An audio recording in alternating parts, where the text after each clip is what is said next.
Hello guys, this is Swati. आज मैं बात करूंगी under the banner of haven नाम की मिनी सीरीज़ के बारे में, जिसे आप डिज्नी हॉटस्टार पर देख सकते हैं। इसमें 7 एपिसोड्स हैं। हर एपिसोड का रन टाइम लगभग 1 घंटे से ज़्यादा का है।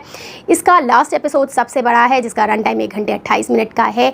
ये मिनी सीरीज़ एक नॉवल पर बेस्ड है। ये नॉवल ट्रू इवेंट्स से इंस्पायर्ड है। ये नॉवल लिखने वाले काफ़ी फेमस आथर जॉन क्रिकावर हैं। अगर आप उनके बारे में नहीं जानते हैं तो अगर आपने मूवी देखी है इनटू द वाइल्ड नाम की, जो इन्हीं की लिखी नॉवल का अडाप्टेशन है, तब आप समझ सकते हैं कि ये सोसाइटी लेवल पर, इंडिविजुअल लेवल पर, मन की गहराइयों में जाकर जो इमोशंस हैं उनको कितने अच्छे से समझते हैं और उसी तरीके से प्रेजेंट करते हैं। Under the banner of haven भी उसी तरीके से लिखी गई है। काफ़ी डेप्थ वाली चीज़ों पर बात की गई है। यहाँ पर बता रहे हैं कि जब रिलीजियस टीचिंग्स, फेथ्स और बिलीफ्स पर कही गई बातों को कुछ लोग एज इट इज़ ले लेते हैं बिना अपने विवेक का इस्तेमाल किए हुए, तब उन सारी चीज़ों का डार्क जोन स्टार्ट हो जाता है और ये जेलेट्स उस समय सही और गलत में फ़र्क करना बंद कर देते हैं। फिर क्या कैलामिटी आगे आने वाली है, उसे बहुत अच्छे से यहाँ पर प्रेजेंट किया गया है। साथ ही इस सीरीज़ में 4 चांद लगाते हुए एंड्रयू गारफील्ड और गिल भी आपको मिलेंगे। सो पूरी सीरीज़ देखकर मेरा क्या एक्सपीरियंस रहा है मैं आपसे शेयर करती हूँ और आप डिसाइड करेंगे कि आपको इस सीरीज़ देखनी चाहिए नहीं देखनी चाहिए। इससे पहले अगर आप नए आए हैं then please subscribe. So what the series under the banner of heaven, अगर आप स्टोरी की बात करते हैं तो सुपरफिशियली देखने पर ये सीरीज़ आपको एक मर्डर मिस्ट्री ही लगेगी, जिसे 2 बढ़िया डिटेक्टिव इन्वेस्टिगेट करते हैं। लेकिन ये सीरीज़ इससे ज़्यादा आपसे बहुत कुछ कहकर और समझाकर जाने वाली है। इसमें एक लैफर्टी फैमिली दिखाई गई है, उसमें उनके 6 बेटे हैं। ये लोग बहुत ज़्यादा ट्रेडिशनल हैं, ऑर्थोडॉक्स हैं। क्रिश्चियंस में स्पेसिफिक ग्रुप होता है मॉर्मन्स का, जिनकी अपनी चर्च होती है, अपने बिलीव्स होते हैं, टीचिंग्स होती हैं। उनको ये बहुत ही ज़्यादा स्ट्रॉन्ग तरीके से फॉलो करते हैं। अब इनकी फैमिली में ब्रेंडा नाम की एक लड़की आती है जो उनके बेटे की गर्लफ्रेंड होती है।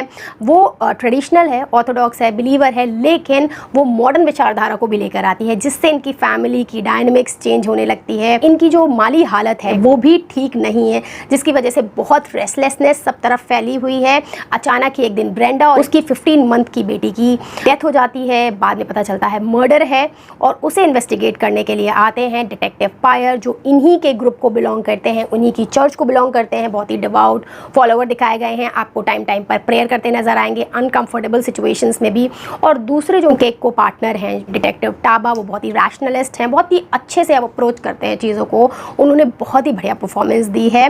सो अब यहाँ पर जो चैलेंज है वो है डिटेक्टिव पायर को, जो एंड्रयू गारफील्ड जिनका रोल प्ले कर रहे हैं, क्योंकि वो इन सारी चीज़ों को बहुत प्यार करते हैं, डीपली बिलीव करते हैं। तो पहले जब उनको फ्लॉज नज़र आते हैं तो वो नज़रअंदाज करने की कोशिश करते हैं, लेकिन जब इन द फेस चीज़ें आ जाती हैं तब वो उस चीज़ को हटा नहीं पाते हैं और उनका जो फेथ है वो डगमगाने लगता है। और इस चीज़ को बहुत अच्छे से यहाँ पर दिखाया गया है। इसके अलावा भी आपको बहुत सारी चीज़ें यहाँ पर मिलेंगी जिन पर इन डेप्थ बातें की गई हैं। सो ये वर्थ वॉचिंग सीरीज़ है जो आपको बहुत अच्छी लगने वाली है अगर आप एक डिटेक्टिव सीरीज़ विद कंटेंट देखना चाहते हैं। सो मैं आपको यहाँ पर कुछ पॉजिटिव चीज़ें बताऊंगी और कुछ ड्रॉबैक्स। सो जो पहली पॉजिटिव चीज़ लगी है वो मुझे dark and raw reality of church को एज इट इज़ दिखा दिया गया है। जब आप सीरीज़ के बारे में पढ़ेंगे तो पता चलेगा 80s 90s में इसमें दिखाई गई चीज़ उन सर्टेन एरियाज़ में बहुत ज़्यादा प्रोमिनेंट थी। जैसे मॉर्मन्स के बारे में जो कहा गया है उसको बिना किसी लाग लपेट के, बिना किसी संकोच के दिखा दिया गया है, जो मुझे बहुत ही अपीलिंग लगा है। देन सेकंड चीज़ हो जाएगी, इन सर्टेन एरियाज़ में लोगों के बात करने का तरीका, उनका एक्सेंट थोड़ा अलग होता है और उसको इस सीरीज़ में बहुत ध्यान में रखा गया है, जो कि मुझे अगेन बहुत इंप्रेसिव लगा है, जो कि वैल्यू बढ़ा देता है सीरीज़ की। देन थर्ड चीज़ हो जाएगा परफॉर्मेंसेज। कास्टिंग बहुत अच्छी है और उस कास्टिंग ने अपनी जान लगा दी है चीज़ों को आप तक पहुँचाने के लिए। जैसे एंड्रयू गारफील्ड ने यहाँ पर एमी वर्दी परफॉर्मेंस दी है और वो इसके लिए नॉमिनेट भी हुए थे।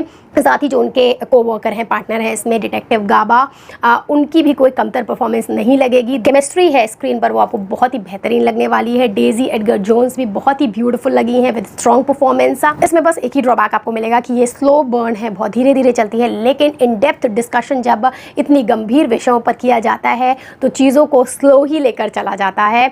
तो एज सच ये कोई ड्रॉबैक नहीं है इस सीरीज़ का। मुझे ये सीरीज़ बहुत पसंद आई है। सो जो लोग डिटेक्टिव सीरीज़ देखना चाहते हैं जिसमें अच्छा कंटेंट हो, उससे उन्हें कुछ सीखने को मिले, then this series for you guys. That's it, bye.